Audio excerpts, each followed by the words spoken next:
కొత్తగా పార్లమెంటు భవనం పెట్టిన తర్వాత మొట్టమొదటిసారిగా బిల్లులను ఆమోదించింది మహిళా రిజర్వేషన్ బిల్లు. దాన్ని చట్ట రూపం దాల్చేందుకు ప్రయత్నంలో భాగంగా ఇప్పుడు మరలా ఇదే పార్లమెంటు దాన్ని తిరస్కరించింది. జరుగుతున్న పరిణామాలను బట్టి మీరు చెప్పే ధైర్యం, మీరు ఇచ్చే అంటే విశ్వాసం ఏంటంటే ప్రజలకి ఖచ్చితంగా 2029 పార్లమెంటు సాధారణ ఎన్నికల్లోనే దీన్ని అమలు చేస్తామంటున్నారు. దీన్ని నమ్మటానికి ఆస్కారం ఉందా? దాన్ని సాధ్యమేనా?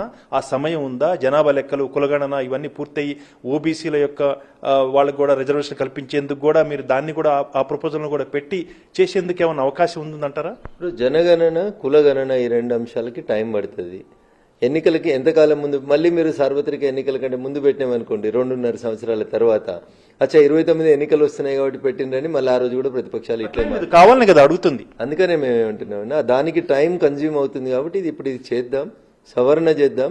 కులగణన జనగణన శాస్త్రీయంగా జరిగిన నివేదిక ముందుకు వచ్చిన తర్వాత అప్పుడు మళ్ళీ సభలో ఇప్పుడు 106th అమెండ్మెంట్ ద్వారా మహిళా సాధికారికత బిల్లును పాస్ చేసినాం అందరం కలిసి.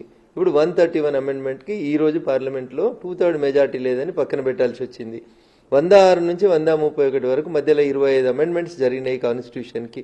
చేయలేదా అన్న? మేము 100% చేసినాం. ఆర్టికల్ 370 రద్దు చేస్తే కూడా నో అన్నారు. వీళ్ళు పెట్టినప్పుడు నో అన్నారు. రామ మందిరం కడతా అంటే నో అన్నారు. జిఎస్టీ తెస్తామంటే నో అన్నారు.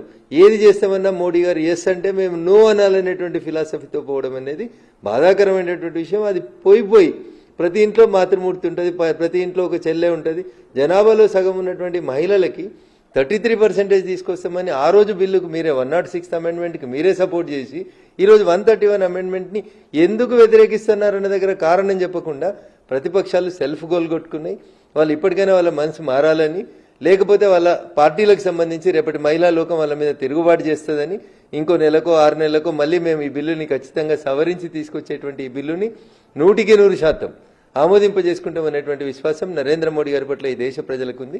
మాకు కూడా సంపూర్ణమైనటువంటి విశ్వాసం ఉంది.